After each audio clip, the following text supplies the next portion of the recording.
everybody, welcome. And thank you for listening to this episode of Marriage Therapy Radio. My name is Zach Brittle. Usually I'm here with Laura Heck, but she is gone somewhere. I don't know where. But don't fear. Today I have two guests with me. I have Dustin and Melissa Nickerson. Dustin Nickerson is a comedian. He just wrote a book called How to Be Married to Melissa. I'm here to talk to them both about comedy, about marriage, about how they make it work. Dustin has a lot of really great insights in a book that Melissa also participates in. I really just wanted to hear from them about how they put it all together. I think you ought to pick up Dustin's book. I'm a big fan. I'll tell you all about it in the interview. This is a very cool conversation. Stick around. Well, tell me about you guys. I mean, tell me who are Dustin and Melissa? Cliff Notes. I was raised in South Seattle area, Federal Way, Tacoma, for your Puget Sound listeners. Raised by a single dad, non-religious environment. We weren't poor. We were poor adjacent. We were right there in the vicinity of poverty. Small house, big extended family. Mostly redneck crew, met her in high school, went to the University of Washington. We got married while we were in college. Been together about 18 years. You're been married 18 years, been together about 20 years, 3 kids. We live in San Diego now. Your origin story is less of a direct shot. Yeah, I was a Air Force brat. So we moved about every 3 years, and, I have older brother, 2 little twin sisters below me. And I would say more white collar, more, disciplined and, and high achieving. And, we came to Seattle for my dad to work at Boeing, Tacoma. And we met at youth group on a youth group mission trip, before my senior year of high school, and found my guy. Right on. Yeah. I'm being cringy. You never said that in your whole life. Found my guy. I found the one. Anyway, we just grew up together. Yeah. Right on.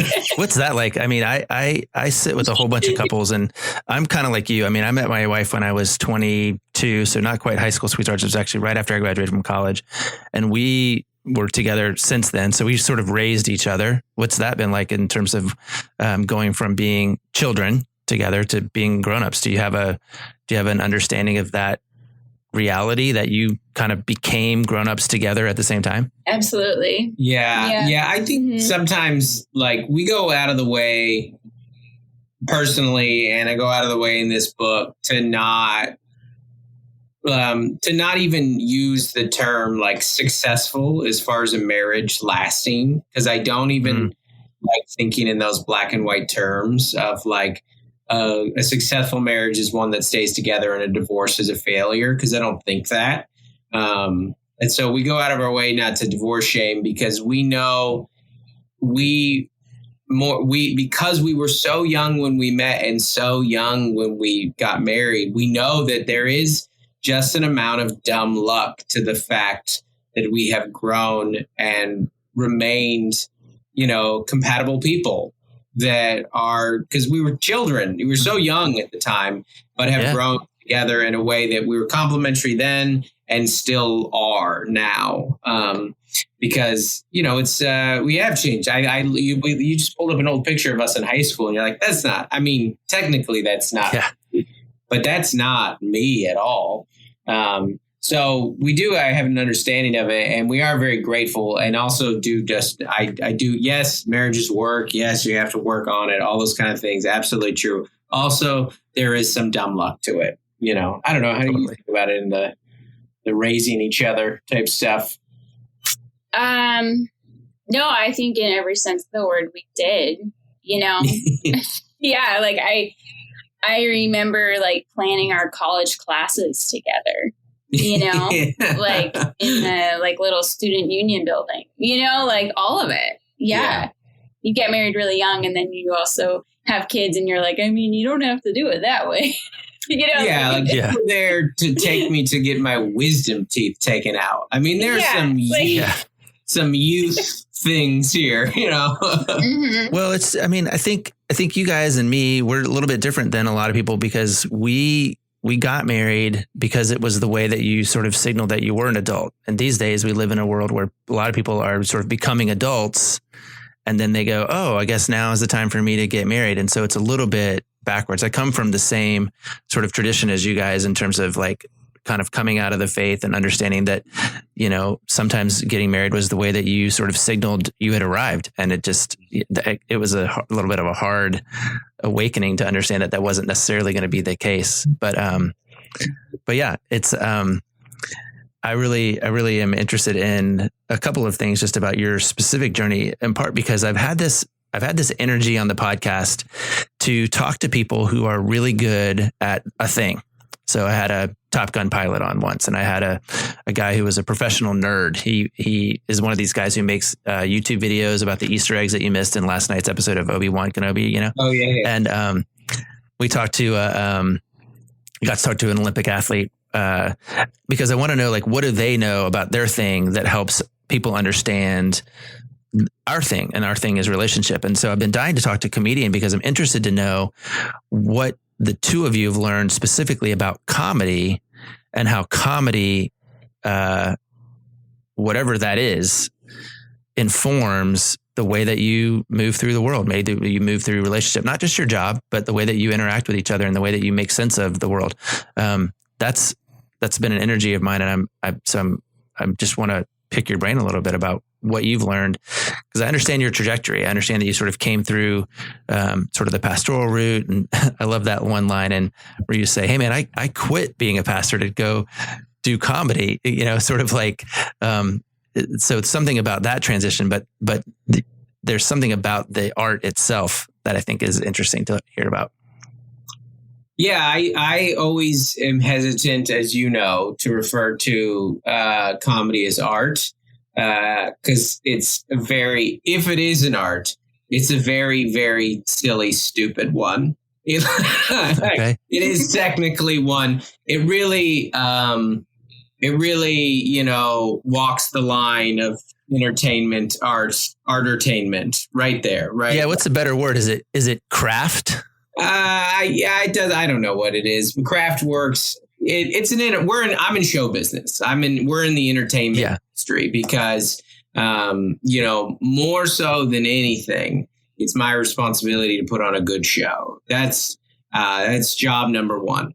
But I do, talking about kind of like big C comedy and not stand up, not the job of it. You know, comedy's the only thing that's, I was not like a lonely kid, but raised by a single dad. We didn't talk a lot. Like that, he worked a lot. We weren't super emotionally close.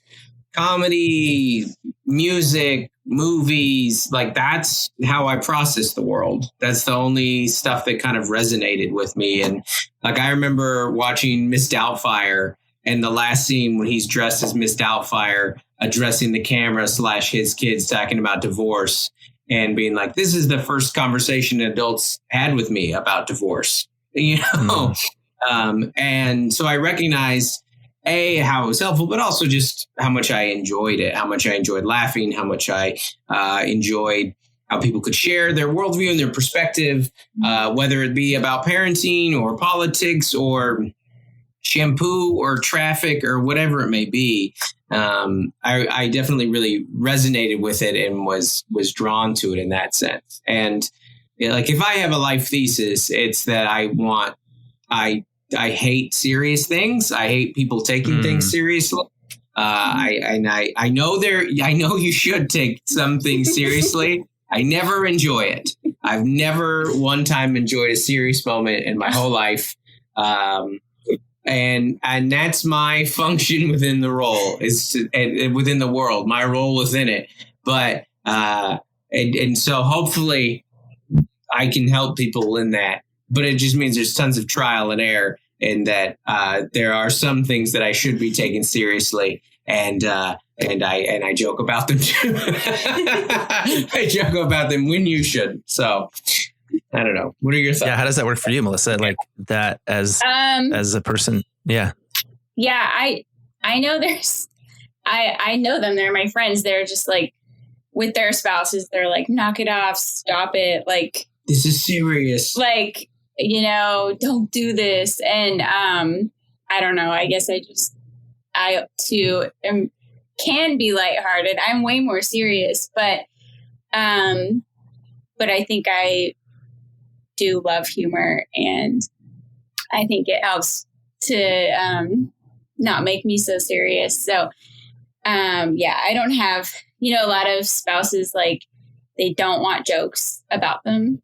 And I think that is the funniest thing in the world. I think Dustin making fun of me is just so funny. So, well, it's not going to work for everyone. You said, and this is not to diminish how Jada Pinkett Smith felt in that moment when Chris Rock made that joke. Yeah. And what she may have gone through. The award show. You said to be made fun of Chris Rock, what an honor.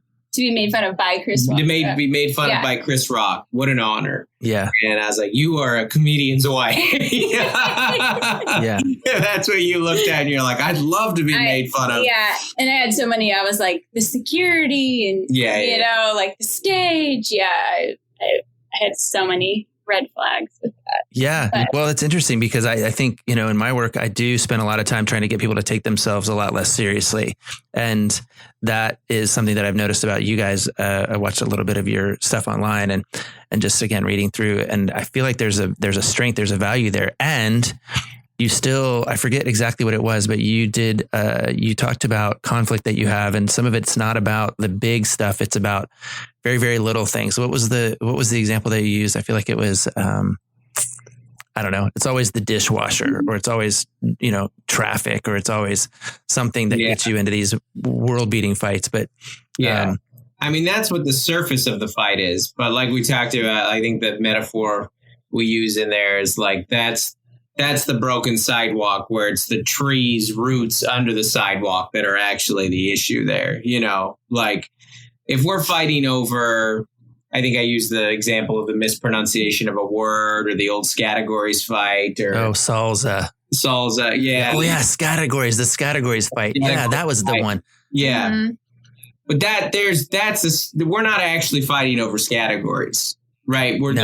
There's much deeper issues at play there, I actually thought that was a really brilliant part of the manuscript, where you talk about this categories fight, and then Melissa chimes in with her point of view and goes, what he's failing to mention is that 2 hours earlier there was this other thing. And I've been in conversation with couples, and I'll say, hey, describe to me what happened. And he'll say, well, it happened and it was this 10 minutes, and maybe it was 6 p.m. to 6:10 p.m. And I'll say, hey, what do you think happened? And she'll say, oh, well, it was actually 5:30 to 7:15. And so the idea of even what the fight was is totally incongruent, right. And you have this idea that you get to choose about whether to be right or whether to be connected. Mm-hmm. Yeah, that's a good way of putting it. I've never thought of that. It's whether or not you could be right or connected. Because I have been right in a lot of fights, and so have you. But I've never been right and connected. I can't be triumphant and together. It's not gonna. Actually, she's from the Northwest, Brandi Carlile. She has a big artist, singer. She has a lyric in one of her new album, "Nothing holy comes from being right." Mm-hmm. Yeah. Amen to that. Mm-hmm. Yeah, I think about, it's funny you mentioned that about this categories fight. I had two thoughts on that. One, the birth of Mel's POV in those sections that Mel has in the book, that came from her. That came from still remember that fight differently. That you still remember that fight differently, and you correcting me on that fight is what, I was writing the book, was what prompted us to be like, oh, we should add this. This would be fun to add Mel's, because and this is selective memory stuff. I had totally forgotten about that first part of the fight. Totally forgotten. Like, I was like, oh, that's even more irrelevant details than you're like, oh, no, that's what's happening there. Well, it speaks to context, right? Like there's content of the fight, and then there's the context of the fight, and that's what you're describing. But yeah, I think you were going to say, yeah, like we had some friends or family over. We probably served them a dessert. We're like, look, we're this young little married couple, and we got our stuff together, and then we, melted down publicly. Yeah. A word. Oh, yeah. The facade was broken down. Good times. Yeah. Well, what? I mean, again, thinking about the book, what led you to write it? Did you have this energy that you needed to get out, or did somebody say, "Hey, what do you think?" Or did it evolve naturally? Like, where did it come from for you guys? There was a global pandemic. My job was illegal. I heard about that. My job was against the law. I was touring backyards sparingly, and I had some time on my hands. And I thought, I was approached during the pandemic because I just when everything first shut down, I was like, well, I need to figure some stuff out on my online presence anyways. I need to learn how to edit videos. I need to be better in this space. And I just kind of got to work on that. And the thing with the internet is you never know who's watching. And I had always had this idea for a book. Specifically the title, How to Be Married to Melissa. That book, that idea has been ruminating for a long time, with the exact thesis that this book is that, I say, 50%, in hyperbole that marriage books are a crock, with the idea that no one could give you this advice that universally applies to your individual marriage. But when you play the internet, when you put something on the internet, you never know who's watching. And I kid you not, after throwing or just, like as someone in my field, you always have like a pilot ready, a movie idea ready, maybe a cartoon ready, a book ready. You always have thoughts that you go, these might be things that happen eventually. And it was like within a week, I had like 2 different literary agents reach out. And that's kind of what got the ball rolling on that. And it's, why do you? I know that's not like a popular, particularly amongst like literary folk and aspiring authors. If you want to write a book, I know, you should be writing and reading and perfecting your craft. Absolutely. To write the best book that you can. Absolutely. You also are going to get an opportunity to publish that book a lot faster, and it's still more, and you'll get more money when you sell it if you are focusing on building a platform. It's the unfortunate reality. Totally. Kevin Hart's not a great book writer, as far as I know, but he has best-selling books. That I kind of hate you right now just because of exactly that. I've been writing for, my whole life. I published 2 books on my own. I have finally got a proposal that I put in front of 2 agents, and they were like, "This book is amazing. The world needs this book. It's going to be fantastic." And then they were like, "But I can't sell it." So and I'm like, "Oh, yeah." I mean, that's the world. But your that book I live actually in. is. I want to really though, like circle back to, that's not a dig at your book, because I think it's very well written. And again, it does this thing that I think needs to happen, which is people can read through the principles and practices that you're putting forward. But also understand that those things aren't going to necessarily work for them until they get the second part of the book, which is the to Melissa part, right? Like the part where it goes, all of these things in theory are really great, but some of this stuff you have to throw out, and some of this stuff you have to adapt, and some of that, and this is how we've done it. And I think the world needs more of those kinds of readings, because I have this incredible privilege of sitting with people all the time, and I have all of these ideas about what makes a relationship work. I have so many stories about sort of successful, pivots or applications or recoveries and repairs, and people don't have that opportunity. They have mostly the opportunity of sitting in their own home with their own partner and figuring out how to make their own thing work. And I think they need more opportunities to be, to get perspective and to be creative, which I think you provide. Thanks. Hey guys, it's me, Laura, and I'm here with my son, Holden. Hiya! Some of you have maybe picked up that I'm a pretty health conscious person and that I have a passion for focusing my energy on making healthy meals, juicing, and taking my vitamins every day. I have a regular regime for myself, and my son keeps asking if he can have the vitamins that I take. Look, I'm not a doctor, but I figured handing over my adult vitamins probably was not a great idea. So I went on search for a multivitamin that my 7-year-old would be just as pumped to take with his mom every morning. And here's a few things that I discovered in my own health journey. Not all vitamins are created equal. When it comes to vitamins, it really is quality over quantity. So after searching for the perfect kiddo vitamin, I found Hiya. And what I love most about Hiya is that he is getting 15 essential vitamins and minerals, including vitamin D, B12, C, zinc, folate, and many others to help support immunity, energy, brain function, mood, concentration, teeth, bones, and more. All of this is in one chewable without all of the added sugar and junk that most other gummies come with. Most children gummies contain 5 grams of added sugar, and Hiya has 0 sugar, 0 junk.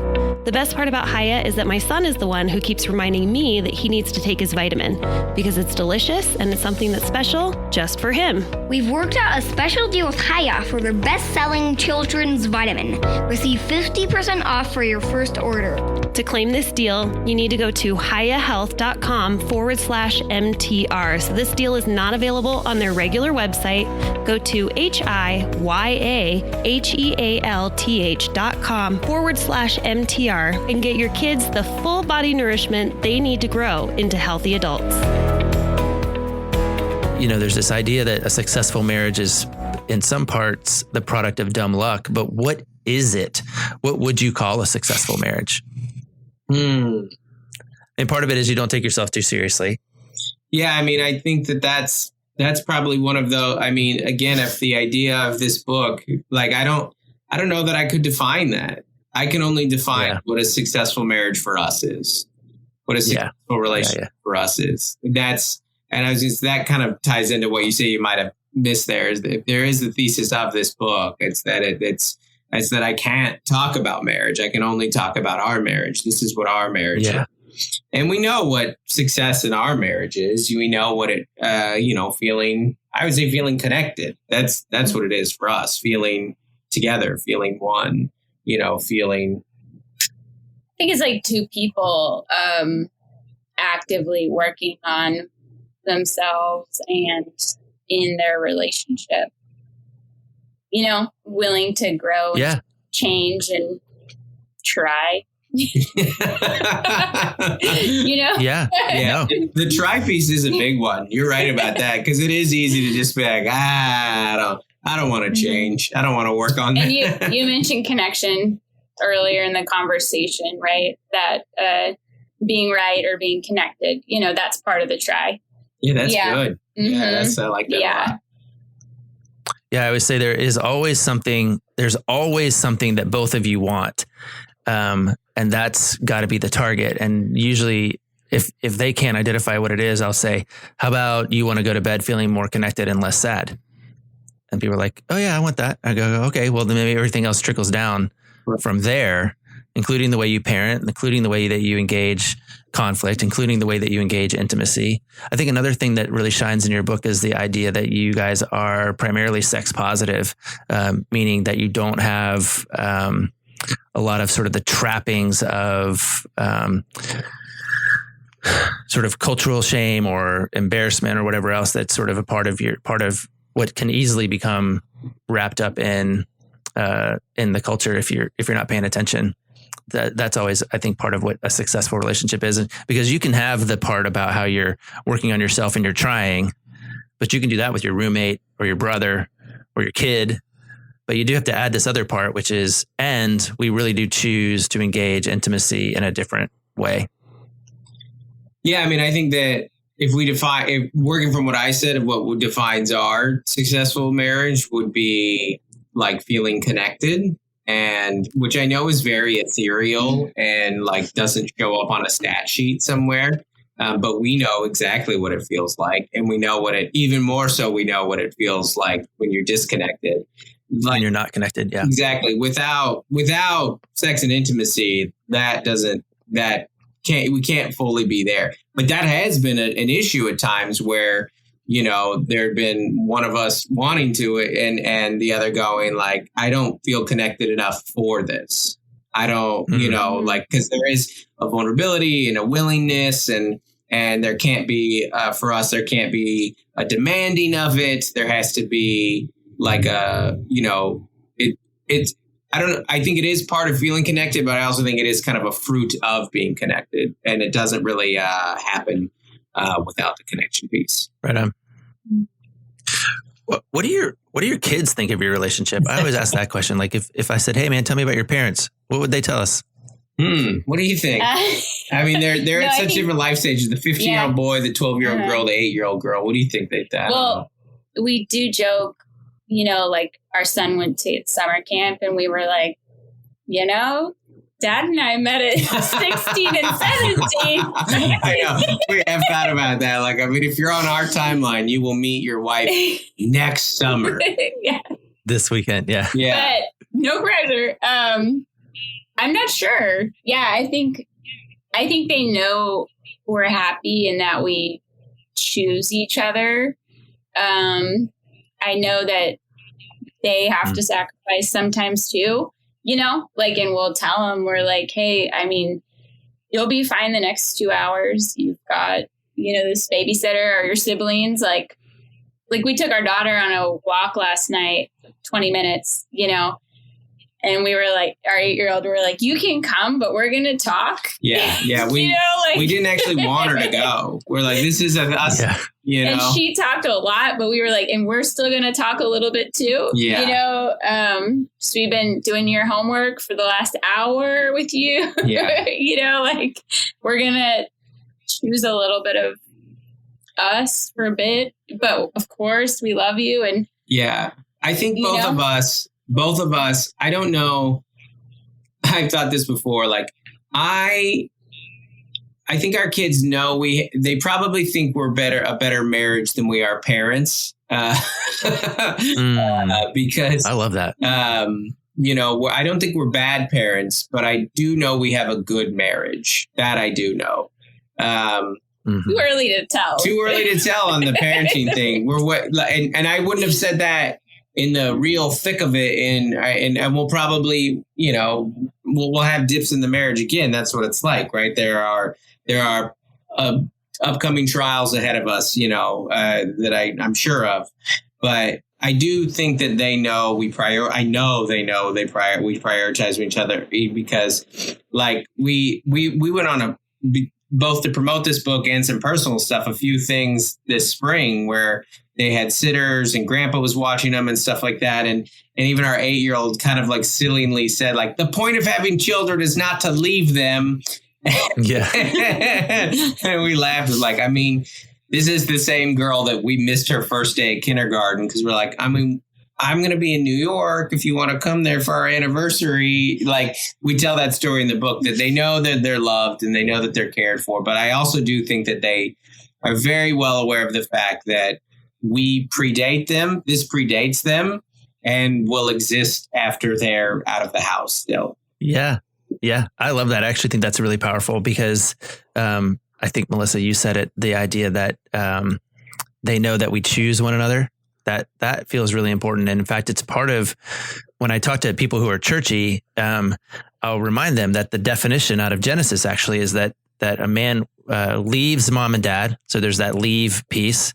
He is united unto his wife and the two become one, right? And so there's these three verbs: leave, be united, and then become. And I think that leave part is really critical because that's what your kids are going to do. You predate them and they will one day you will want them to leave, frankly, right? You'll say, hey, maybe I have 2 daughters. At some point, I imagine I'm going to walk down and somebody's going to say, who gives this girl away? I'll be like, me. I'll give her away. Like she can go. And so there is this part that the relationship with her mom and me is the one that remains. So I think that's actually a really wonderful thing. If your kids are able to say that, they're better married than they are parents. But I'll tell you what, man, mine are 15 and 19, and I don't think it's ever been harder. So you're at you're at 16 as the oldest? 15 and almost 13. Yeah. It's and 8. it is, parenting is so much harder than marriage, at least right now.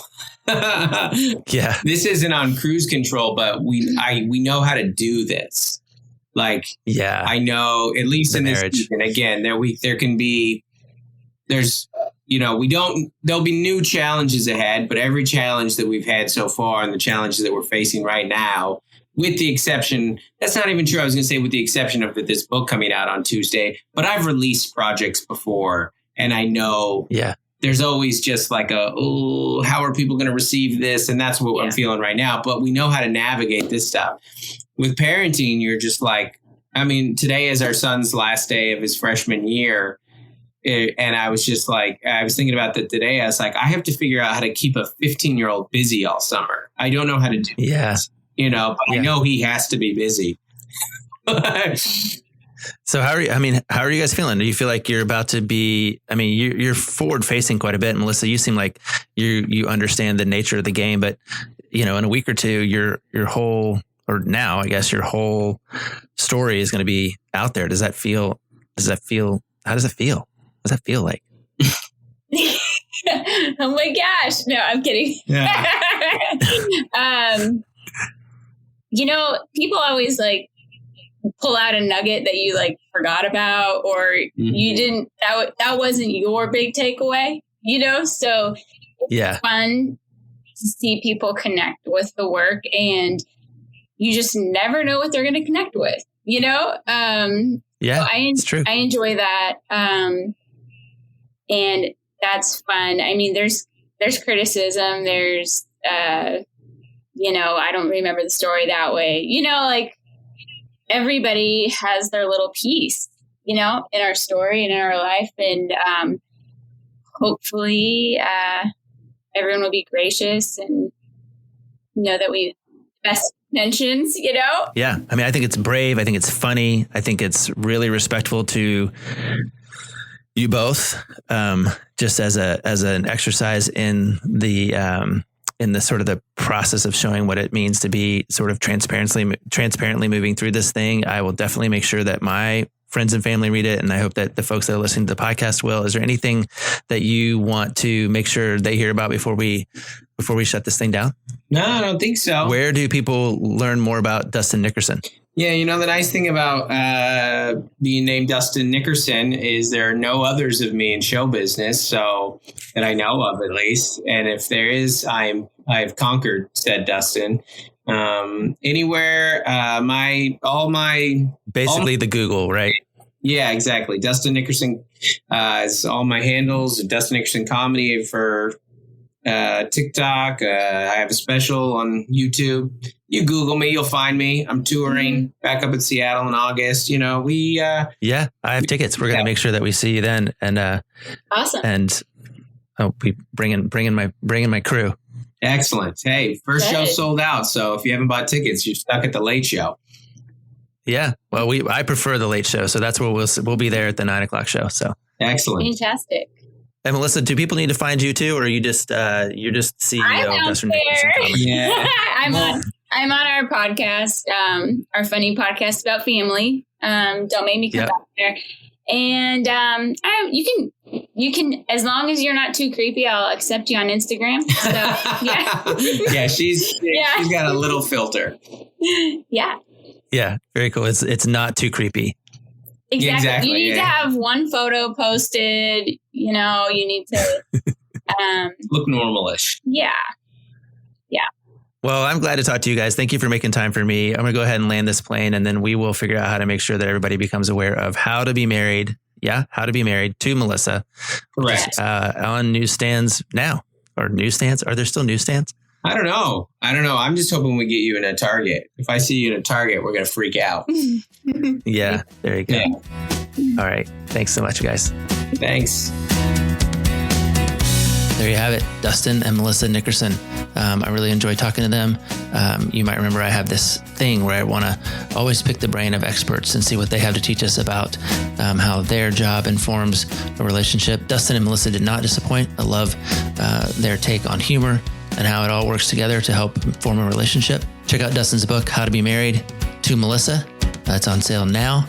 And I will thank you for all the time and attention you're putting into your relationship, making it better today than it was yesterday.